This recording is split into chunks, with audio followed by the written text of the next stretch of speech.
जय हिंद दोस्तों। अगर आपका लोन भी 20 लाख रुपए से कम है तो हो जाओ खुश। आप सभी का लोन होगा 90% तक माफ। जी हाँ दोस्तों, आप लोग बिल्कुल सही सुन रहे हो। अगर आप सभी का किसी प्रकार का कोई पर्सनल लोन, कोई क्रेडिट कार्ड, कोई केसीसी, कोई सीसी लिमिट या फिर ऐसा कोई भी लोन है जो कि 20 लाख रुपए से 1 रुपया भी कम है, तो आप लोगों को चिंता लेने की बिल्कुल भी जरूरत नहीं है। आप सभी की लोन सेटलमेंट मात्र 10 से 20% के अंदर हो सकती है। जी हाँ दोस्तों, अब ये क्या माजरा है कि 20 लाख से ऊपर अगर लोन होगा तो प्रॉब्लम क्यों है, और 20 लाख के अगर अंदर लोन होता है तो प्रॉब्लम क्यों नहीं है, आज मैं आप सबको बताने वाला हूं। कई लोगों के मन में काफी सारे डाउट्स हैं, कई सारी चीजें हैं कि सर ऐसा कौन सी लिमिट है जिसके बाद अगर हम लोग हमारा लोन अगर उसके अंदर होता है तो हमें कोई भी प्रॉब्लम लेने की जरूरत नहीं, हमें भी कोई भी ज्यादा टेंशन लेने की जरूरत नहीं है। तो वो एक लिमिट है, वो है 20 लाख। जी हाँ।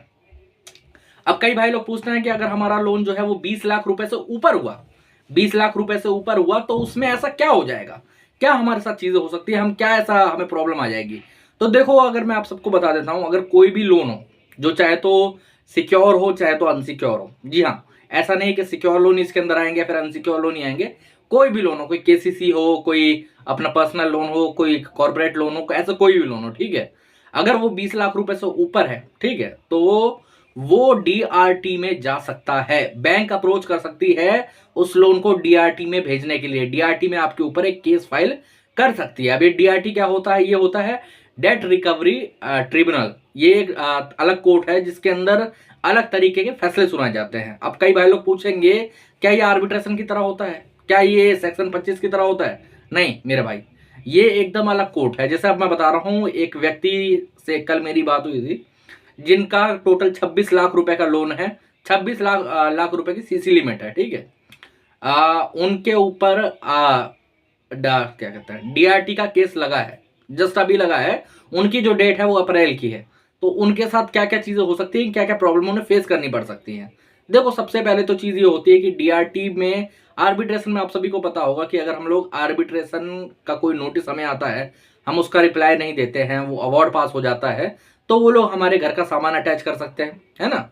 हमारी जो अपने क्या कहते हैं, जो अकाउंट्स है उनको फ्रीज करवा सकते हैं, उनको अटैच कर सकते हैं, हमारी एफडी अटैच कर सकते हैं, अगर मान सकते हैं हमारी जो सैलरी है उसको भी अटैच करवा सकते हैं 60% तक।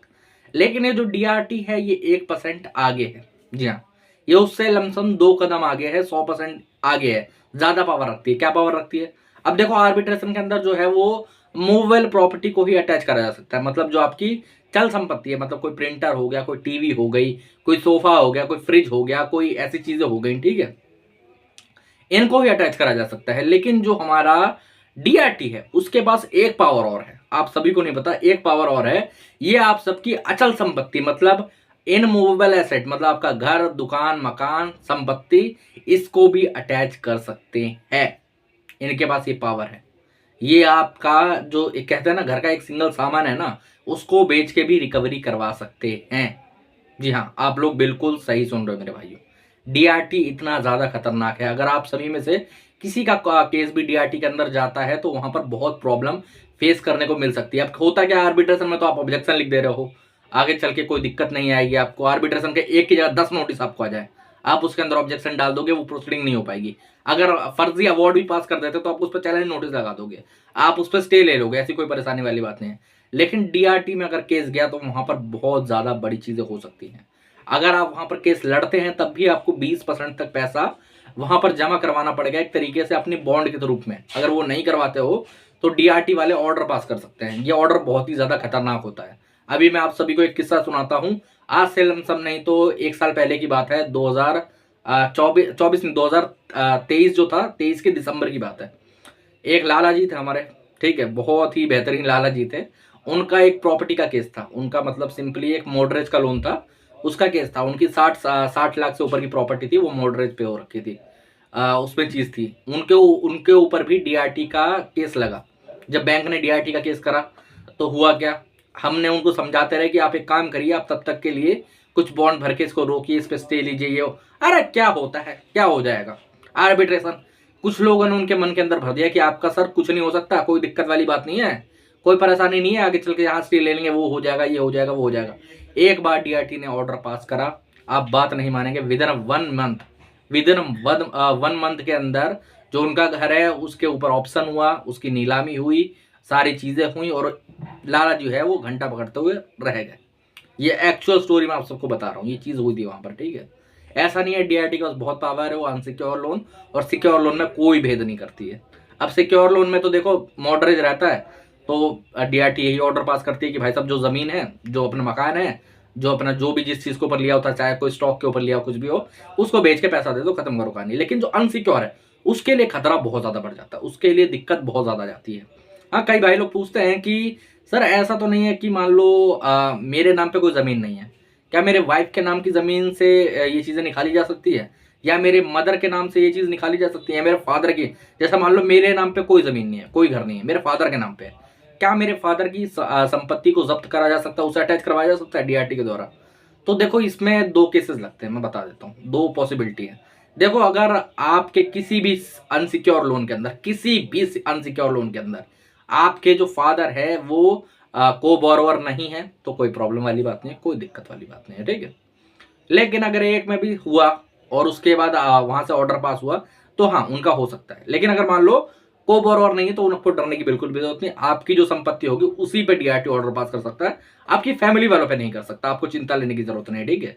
अगर कोई हेरिटेज वेल्थ होती है जो कि आपके दादाजी के नाम पे है और वो आपके फादर में कॉन्ट्रीब्यूट होगी, फिर आपको मिलेगी, उस पे कर सकते हैं, समझ रहे हो। तो आप लोगों को इस चीज से आगे बढ़ के रहना है। अब कई भाई लोग को डर गए होंगे, कई लोग सोच रहे होंगे कि यार क्या चीज हो गई, ये तो हम बहुत ज्यादा फंस जाएंगे, बहुत ज्यादा दिक्कत हो जाएगी, मेरा लोन तो 22 लाख का है, 28 लाख का है, 30 लाख का है। तो इसमें भी मैं आप सबको बता देता हूँ पहले तो क्या चीज हो सकती है, ठीक है। अब किन लोगों को डरने की बिल्कुल भी जरूरत नहीं। मान लेते हैं अब एक हमारे क्लाइंट थे, मैंने पहले भी डीआरटी के ऊपर वीडियो बनाया है, तो वो बेचारा डर गया था। उनका तो 22-23 लाख रुपए का लोन था। उन्होंने बोला सर मेरा लोन तो 20 लाख से ऊपर है, मैं तो बर्बाद हो जाऊंगा, ये हो जाएगा, फलान हो जाएगा, ढिमकान हो जाएगा, एक मेरे घर जो है, मेरा जो घर है वो मेरे पिताजी छोड़ के गया, मैं क्या करूंगा सर। तो पहले तो बता देना चाहता हूँ कि अगर मान लो आपका 22 लाख का लोन है और वो 10 बैंकों से है, और आपका कोई भी एक सिंगल लोन की बात हो रही है यहाँ पर मैं 10 लोन की बात लेके नहीं चल रहा हूँ, ठीक है। 10 लोन जोड़ के अगर अमाउंट बता रहे हो तो कोई दिक्कत नहीं है, टेंशन फ्री रह सकते हो, 20 लाख के अंदर है। अब मान लेते हैं आपका किसी भी एक बैंक से 20 लाख से ऊपर का लोन है, तो आपको डरने की जरूरत है। अगर 20 लाख के अंदर है कोई भी, मतलब सारा जोड़ लेते हैं, मान लें आपका 30 लाख का लोन है और सब कुल मिला के 6-7 बैंकों से है, सब जोड़ जाड़ के 5 की एवरेज बन रही है, 30 की, कोई भी 10 से ऊपर नहीं है, तो कोई दिक्कत वाली बात नहीं, आपको टेंशन लेने की जरूरत नहीं है। अगर प्रिंसिपल अमाउंट 20 लाख के अंदर है, 1 रुपया भी अंदर है, तो आपको डरने घबराने की जरूरत नहीं। आपके ऊपर डीआरटी के अंदर कोई भी केस नहीं हो सकता, आपको टेंशन लेने की जरूरत नहीं। आपके साथ क्या होगा, आपका एट द एंड सेटलमेंट ही होगी। जी हाँ, एट द एंड सेटलमेंट ही होगी, आपको बिल्कुल भी परेशान होने की जरूरत नहीं है। अब ये सेटलमेंट का अलग अलग प्रोसीजर रहता है, अलग अलग चीजें आपको करनी पड़ सकती हैं, उसके बाद आपको सेटलमेंट का वो मिलेगा। अब मैं आप सबको बता देता हूँ क्यों। कई भाई लोग पूछते हैं कि सर मेरा तो 12 लाख का लोन है, आप तो कहते हो एनपीए के बाद सेटलमेंट हो जाती है, राइट ऑफ के बाद सेटलमेंट हो जाती है, यहाँ तो 9 महीने हो गए, अभी तक कुछ आया ही नहीं है। देखो लोन अमाउंट जितना बड़ा होता है उसमें सेटलमेंट करने में उतना ही लेट लगता है, और अच्छा ऑफर निकालने में उतना टाइम लगता है। अगर आपको एक अच्छा ऑफर चाहिए, एक अच्छी चीज चाहिए, तो आपको हमेशा राइट ऑफ का वेट जरूर करना है, ठीक है। राइट ऑफ कितने दिन में होता है, राइट ऑफ होता है लोन डिफॉल्ट करने के 6 से 9 महीने के बीच में। जी हाँ, मान लेते हैं अगर आपका लोन डिफॉल्ट हो चुका है, कोई बैंक 6 महीने के अंदर कर देगा, कोई 7 के अंदर कर देगा, कोई 8 के अंदर कर देगा। अगर उसमें भी नहीं करता तो 9वां महीना जो होगा उसके एंड में आपका लोन अपने आप ही राइट ऑफ हो जाएगा। जी हाँ, एनपीए तो फिक्स है, एनपीए तो देखो 90 से 94 डेज के बीच में हो जाता है, लेकिन जो राइट ऑफ है वो फिक्स नहीं है, वो 6 से लेकर 9 महीने के बीच में कभी भी हो सकता है, ठीक है। तो आप लोगों को टेंशन लेने की बिल्कुल भी जरूरत नहीं, आप लोगों को घबराने की बिल्कुल भी जरूरत नहीं। अगर आप सभी को ये चाहते हो कि सेटलमेंट, वैसे भी आप सबको पता है अभी जनवरी का महीना चल रहा है, आराम से मार्च आ रही है, उसमें क्लोजिंग ईयर है, उसके अंदर सेटलमेंट ऑफर सबको सही मिलेगा। अगर उसके बाद भी दिक्कत है, किसी लोगों का एनपीए नहीं हो रहा तब तक, किसी लोगों का राइट ऑफ ही नहीं हो रहा तब तक, तो भाई मेरे वेट कर लो, कोई दिक्कत नहीं। दिसंबर साइड भी आपको बहुत अच्छा डिस्काउंट मिलता है, आपको बिल्कुल भी परेशान होने की जरूरत नहीं है, ठीक है। आज का वीडियो का पर्पस यही था। कई भाई लोग जो हैं जो जिनका 20 लाख से ऊपर का लोन है वो बिल्कुल ही टेंशन फ्री होकर रहते हैं। जैसे परसों वाला केस मैं आपको बता रहा हूँ, उनके साथ भी सेम चीज हुई थी, उनके ऊपर भी ये चीजें हैं। अब होगा क्या, ये केस को लड़ा जाएगा, चिंता वाली बात नहीं है। अगर इस केस को सही से लड़ा जाए, लाला जी वाली गलती अगर आप नहीं करोगे तो आपको परेशान इस पर भी होना नहीं पड़ेगा, ठीक है। एक अच्छा लॉयर करके अगर आप डीआरटी में अपना केस लड़ते हो तो वहां से भी ज्यादा कुछ नहीं होगा, आपसे एक बॉन्ड वगैरह लिया जाएगा, आपका वो स्टे मिलता रहेगा, उस पर आगे बढ़ते रहेंगे केस की बातें, और बीच में सेटल हो जाएंगे, कोई दिक्कत नहीं। अब हाँ, आप पूछोगे कि जो परसों वाला केस है वो क्या है, वो सीसी का केस है, ठीक है, वो अनसिक्योर सीसी है।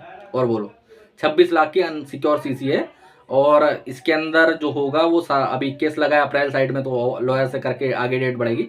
हर 3-3 महीने में डेट पड़ती रहती है, तो चिंता वाली कोई बात नहीं है, ठीक है। आप सभी को घबराने की बिल्कुल भी जरूरत नहीं, आप सभी को टेंशन लेने की बिल्कुल भी जरूरत नहीं। आपका भाई यहाँ पर है। अगर लोन संबंधित कोई भी प्रॉब्लम होती है, कोई एडवाइस चाहिए, कोई सेटलमेंट करवाना चाहते हो, कॉल फॉरवर्डिंग की सेवा लेना चाहते हो, एडवाइस लेना चाहते हो, कोई लीगल नोटिस आ रहा है आर्बिट्रेशन का, सेक्शन 25 का, चेक बाउंस का, या फिर ऐसा कोई भी चीज, कोई प्रॉब्लम आ रही है आपको, यहाँ पर मेरा नंबर आ रहा है, मुझे व्हाट्सएप पर मैसेज कर सकते हो, ठीक है। आज के वीडियो में इतना ही दोस्तों। मैं ये वीडियो बनाने का यही पर्पस था, आप सभी को बताना चाहता था कि अगर आपका इस श्रेणी से ऊपर का लोन है तो आपको थोड़ा बहुत सतर्क रहने की जरूरत है, ठीक है। इतना ज्यादा वो नहीं, टेंशन मत पालो अपने माइंड के ऊपर, इतनी ज्यादा परेशानी मत लो, लेकिन थोड़ा बहुत सतर्क भी रहो कि अगर आपको आगे चल के दिक्कत हो तो आपको पास कुछ फंड रहे। आगे चल के लॉयर को देना पड़ सकता है, आगे चल के आपको नोटिस का रिप्लाई लिखवाना पड़ सकता है। आप थोड़ा बहुत बचत करके चलो। जैसे कई लोग होते हैं ना, जिनका 50 लाख का लोन चल रहा है, लेकिन अगर उनको लॉयर को 5,000 रुपए देने पड़ जाए, या फिर किसी जगह पे कहीं पर 1,000-2,000 खर्चा करना पड़ जाए, तो वो रोने लगेंगे, अपनी किस्मत को पीटने लगेंगे, या बहुत ज्यादा परेशान हो जाएंगे कि भाई साहब मेरे साथ क्या हो गया, भगवान ने तो ये कर दिया, वो कर दिया, फलाना कर दिया, ढिमकाना कर दिया। मेरे भाई एक चीज आप सभी को बता देना चाहता हूँ कि अगर आप 50 लाख का लोन लेके चल रहे हो, ठीक है, आप 50 लाख से ऊपर का लोन, ये 20 लाख से ऊपर का लोन लेके चल रहे हो, तो थोड़ा बहुत एक्सपेंस आपको करना पड़ेगा लीगलाइज फीस में, ठीक है। क्योंकि जितना बड़ा लोन होगा उतना ही लीगल चीजें ज्यादा होती हैं, उतनी ही लीगल नोटिस आपको ज्यादा आएंगे, आपके ऊपर केस का खतरा ज्यादा रहता है, आपके ऊपर सारी चीजें ज्यादा रहती है। अब मान लो 5 लाख से नीचे का किसी का लोन होता है तो उसको ज्यादा कुछ डरने की जरूरत नहीं होती है, ठीक है। लेकिन वही 20 लाख से ऊपर चला जाता है तो उसके ऊपर डर मंडराता रहता है, उसको परेशानी रहती है, ठीक है। जितना जल्दी वो सेटलमेंट करेगा उतना ज्यादा बढ़िया चीजें रहती हैं।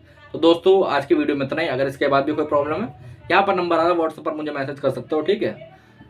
जय हिंद।